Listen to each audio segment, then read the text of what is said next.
আমরা বাঁশখালীর প্রত্যন্ত এলাকায় গিয়ে তাদের পরিস্থিতিগুলো দেখার চেষ্টা করেছি এবং তাদের জন্য সাময়িক কিছু উপহার নিয়ে আমরা তাদের সামান্য দুঃখগুলো বলার চেষ্টা করেছি এবং জানতে চেয়েছি তাদের অবস্থা এবং অবনতি। এই বন্যায় মানুষের পরিস্থিতি এবং তারা কেমন আছে তা নিয়ে আজকের ভিডিও। পুরো ভিডিও জুড়ে আমরা চেষ্টা করছি বাঁশখালীর প্রত্যন্ত এলাকায় গিয়ে তাদের অবস্থাগুলো দেখার এবং তাদের সাময়িক সময়ের যে উপহার তাদের পৌঁছে দেওয়া। এখন আমরা এই বাড়িগুলোতে যাব এবং এখানে দেখার চেষ্টা করবো ওনাদের পরিবেশটা। গাড়ি ওইখানে আছে, ওইখান থেকে আমরা সরাসরি যে আপনাদের উপহার, এই উপহারগুলো আমরা ওনাদের কাছে পৌঁছে দেওয়ার চেষ্টা করব। আমরা চলুয়া এলাকার প্রত্যন্ত গ্রামে, এই গ্রামে পানি ওঠার পর এই প্রথম নাকি আমরা আসছি এরকমই বলতেছে। তবে আমরা চেষ্টা করছি এখানে মানে ভিতরে গিয়ে প্রত্যেকটা ঘরে ঘরে গিয়ে আমরা ওনাদের অবস্থা বুঝে আমরা দেওয়ার চেষ্টা করছি।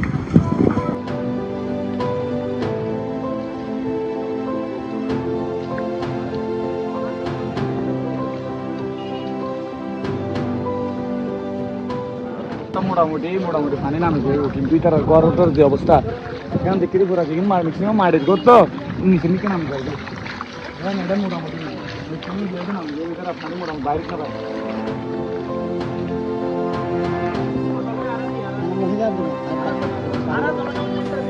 আমরা পৌঁছেছি বাঁশখালীর শেষ সীমান্তে। এটি বঙ্গোপসাগরের তীরবর্তী এলাকা হওয়ায় বন্যার প্রথম স্রোত এই এলাকা দিয়ে বয়ে যায়।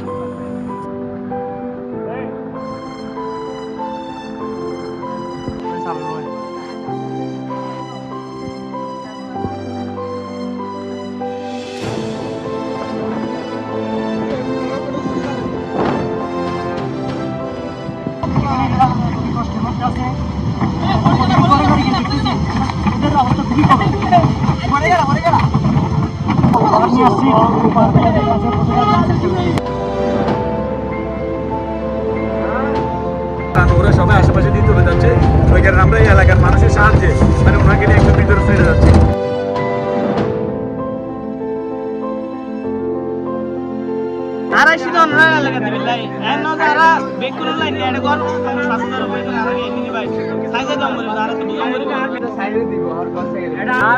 মানসম্মান রক্ষার্থে তোরা কি হয়েছে কিছু যাই হচ্ছে সাইজের প্রত্যেকটা কর্মা দিতে আর এর নজরে বেশি শেষ আর মানুষ আর আগু।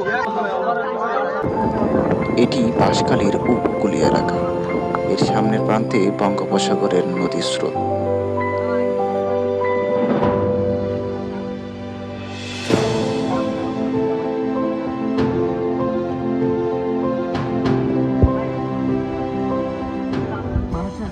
ঘরে ঘরে গিয়ে দেখতেছি তাদের অবস্থা কিরকম।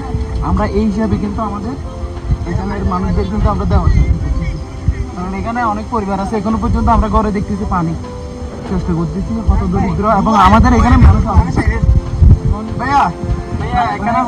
ভাইয়া কিন্তু আমাদের এখানের মানুষ। বঙ্গোপসাগরের তীরবর্তী এলাকায় হয় এই অঞ্চলের মানুষের প্রধান কর্মসংস্থান মাছ ধরা অথবা লবণের মাঠ করা।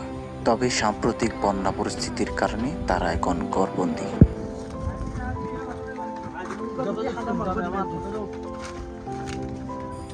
আমাদের টিম প্রত্যেকটি ঘরে ঘরে গিয়ে চেষ্টা করেছে সাময়িক সময়ের যে উপহার সেটি তাদের কাছে পৌঁছে দেওয়ার।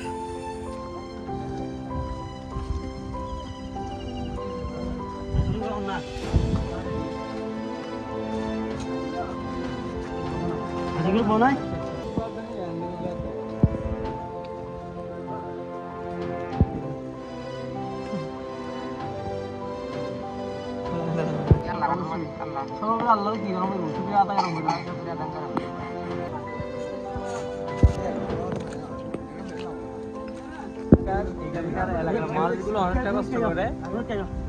পানি তো প্রচুর উঠছে এখানে। আর সাইডে একদম যারা দেওয়াল দেওয়াল ভরে গিয়ে হাইট না পারে আর অন্তপক্ষে এক মরি হলে তারা হাতে দিয়ে দিলে আর একটু দূর আর বন্ধু বান্ধব বলতে আসলে আনবার এখনো শাশুড়ি নগরে ব্যাগের মধ্যে লেখাপড়া করে এক একজন 200টা 300টা 500টা এলে চলে প্রবাসী কিছু দিই নলে আর চাইছি দীর্ঘ পথ পাড়ি দিয়ে হলে আমরা ওই অবস্থান যাচ্ছি। পরে বা বন্যা চলে যাওয়ার পরে পরিস্থিতি আসলে ভালো হয়ে যায় এবং এখানে পানি চলে গেছে, এটা আসলে ভুল। আমরা কারণ বাঁশখালীর শেষ সীমানায় না আসলে আজকে আমরা এটা বুঝতে পারতাম না। আর এখানে অনেক ঘর বাড়ি দেখতেছি আমরা দেওয়াল ভাঙা, মোটামুটি পানি কমলেও কিন্তু অবস্থা কিন্তু এখনো বেগুতি। ওনারা আমাদের সাহায্য দিকে আছে পর্যন্ত নাকি এখানে বাঁশখালীর শেষ সীমানায়, সোনমার শেষ সীমানায় একটাও মানে কোনো মানুষের সাহায্য সহযোগিতা আর ভালোবাসা বলতে কিছু আসে নাই। আমরাই ভাবতাম এমন এমন জায়গা আছে এখনো পর্যন্ত কিছুই পৌঁছায়নি। আপনি এখানে আসার পর ওনার কাছে যখন আমাদের গোপালবাসীর পক্ষ থেকে ওদের সামান্য উপহার নিয়ে আসছেন এখানে, ওদের এগুলো দেওয়ার পর ওদের অনুভূতিটা কিভাবে কি বুঝলেন, ওদের অনুভূতিটা সম্পর্কে কি আমরা বলবেন? কষ্ট শেয়ার করতেছে। আসলে আমাদের যারা সিনিয়র বাইরে ছিল, যারা এখানে যারা সাহায্য সহযোগিতা করছে, ওনারা না হলেও হয়তো আমরা এখানে আসতে এই ভালোবাসাগুলো নিয়ে আসতে পারতাম না। আমাদের যারা যারা আমাদের পাশে থেকেছেন ভালোবাসা দিয়ে, অর্থ দিয়ে, তাদের সবার প্রতি আমি কৃতজ্ঞতা প্রকাশ করতেছি। আবার এখানে এসে আজকে তাদের কষ্টগুলো আমরা অনুভব করতে পারতেছি।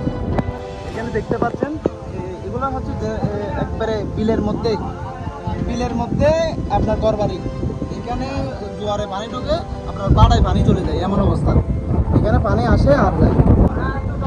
এখানে যে পরিবেশ, এই পরিবেশে দেখে বোঝা যাচ্ছে আপনার এখানে যদি পানি বেশি থাকলে আমাদের হয়তো এখানে নৌকা নিয়ে আসতে হইতো।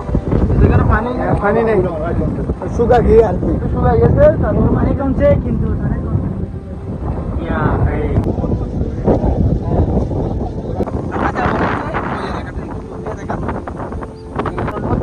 এটা বিলের মধ্যে একটা এলাকা, আপনার বিলের মধ্যে এলাকা। আপনার এখানে পানি আসে জোয়ারে, পাড়াতে পানি যায়। আপনার এখানে দেখতে পাচ্ছেন আমাদের পাশে খাল, এগুলো হচ্ছে খাল। আপনার খালের পানি উঠে খালের পানি যায়। আমাদের ওই ইনফরমেশন পাইছে ওখানে অবস্থা কিন্তু বেগতি।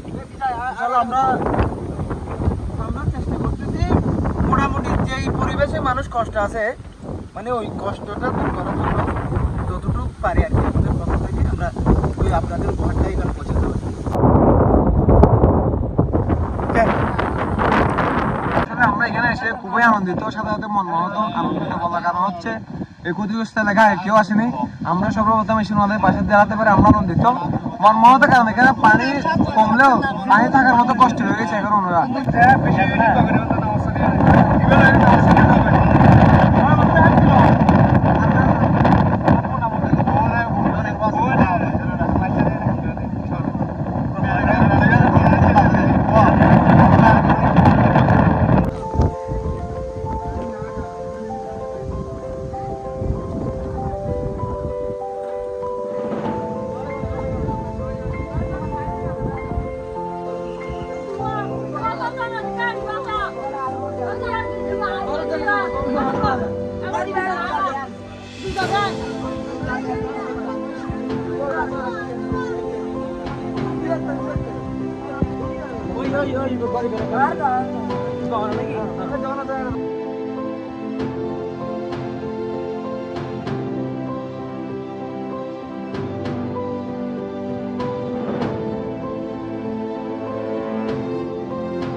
বন্যা কমে গেছে বা পানি কমে গেছে,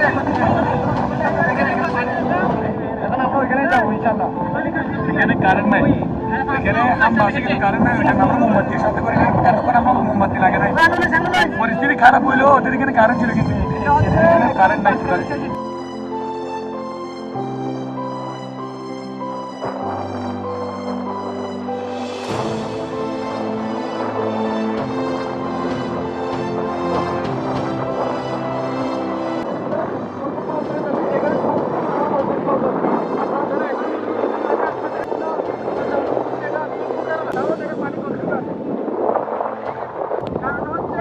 আপনার পানি দেখতে পাচ্ছেন, এখানে কিন্তু খাটো পানি,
অনেক এলাকা আছে এখানে আপনার পানি একশি না।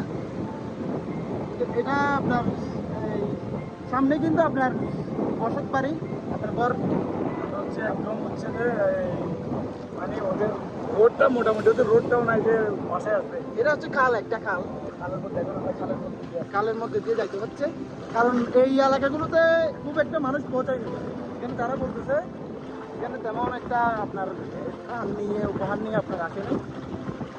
এভাবে আমরা চেষ্টা করতেছি মোটামুটি ক্ষতিগ্রস্ত মানুষদের পাশে পৌঁছে দেওয়ার জন্য।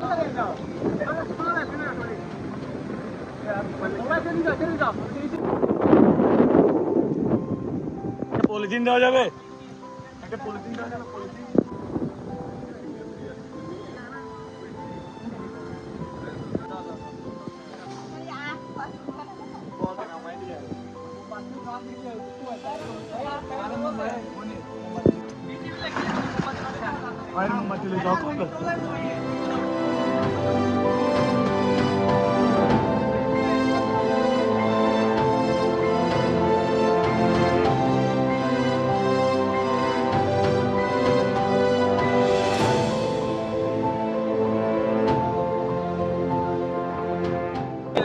জিলের মতো এলাকা, চারিদিকে পানি, এখানে কারেন্ট নাই, টোটালি নাই একদম। আসে চাষিরে এরকম, এখানে মোমবাতি খাদ্য এদের জন্য প্রতিদিনের নিত্যদিনের হ্যাসেল। বিশুদ্ধ পানির, বিশেষ করে বিশুদ্ধ পানির জন্য এদের প্রতিদিন প্রচুর কষ্ট করতে হয়। আমরা এমন জায়গায় আসছি যে জায়গায় এর আগে কেউ আসে নাই। দেখতে পাচ্ছেন আপনারা কতটুকু পানি এখানে। এখানে শিক্ষার্থীরা যারা আছে কীভাবে স্কুলে যায়, শিক্ষা প্রতিষ্ঠানে যায় আমি জানি না। এত গলায় গলা পানি, এক গলা হয়েছে পানি। আমাকে দেখতে পারেন আমার কি অবস্থা। এই এক গলা পানির মধ্যে এরা ছাত্রে স্কুলে যায়, শিক্ষা প্রতিষ্ঠানে যায়, তারপর এমনি কোনো বাজারে যায়, হাটে যায়। যদি সরকার যদি এখানে হস্তক্ষেপ না করে তাহলে এরা ঘুরে দাঁড়ানো সম্ভব না। আমরা আসছি সামান্য অল্প আহার দেওয়ার জন্য, মানে সামান্যটুকু বেঁচে থাকার জন্য। এতদিন আমরা সবাই আনছিল শুকনো খাবার, আমরা নিয়েছি আজকে হচ্ছে চাল, আলু, পেঁয়াজ, তারপর ডাল, তারপর স্লাইম, জিরা, মানে অল্প কিছু সাময়িক যেগুলো খেয়ে ওরা হচ্ছে জীবনযাপন করতে পারে, এরকম কিছু খাবার নিয়ে আসছি। এখন আপনারা যদি কেউ যদি সাহায্য সহযোগিতা করতে চান এখানে, তাহলে বেশিরভাগ সাহায্য করতে হবে ওদের হচ্ছে ঘর বাড়ি করে দেওয়ার জন্য। ঘরগুলো এমন অবস্থায় পানিবন্দি, কোনোভাবে আপনার রাস্তাঘাট নাই, আসার সুযোগ নাই। দেখতে পাচ্ছেন মাঝখানে মানুষজন কি অবস্থা, চলাচলের কোনো উপায় নেই। আমরা ওনাদের সঙ্গ দিয়ে দিচ্ছি অনেক কষ্ট করে, বিভিন্ন খাল বিল পার হয়ে। এখানের মধ্যে মানুষজন কিভাবে চলাফেরা করে সেটা আল্লাহ জানে। এদের কষ্ট দেখে আমরা খুবই মর্মাহিত। খুবই মর্মাহত অবস্থা, খুবই। এখানে যে বাড়িগুলো আছে 6-7টা বাড়ি আছে, এদের মোটামুটি রোড নাই। আমরা এখন এই খাল পেরিয়ে যাচ্ছি, খালের মধ্যে কোনো কিছু নাই। সেটা প্রায় আপনার মাথা সমান পানি, ওদের যাওয়ার মতো কোনো জায়গা নাই। আপনারা যারা আসবেন, নেক্সট যারা আসবেন তারা 1 নম্বর ওয়ার্ড আসার চেষ্টা করবেন। দুয়ার তো রিসিভ করে মোমবাতি দিস প্যাকেট হলো আরে হড়ে গেল আর তো আইরে দেখতে না করো না এই অবস্থা ইয়ে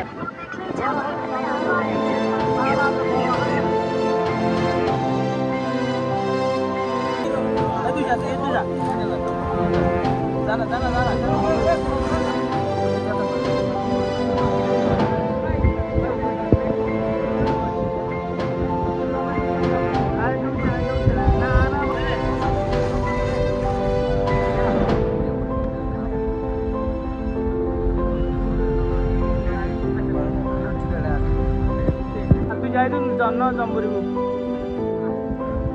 আলহামদুলিল্লাহ আমাদের কার্যক্রম মধ্যে শেষ।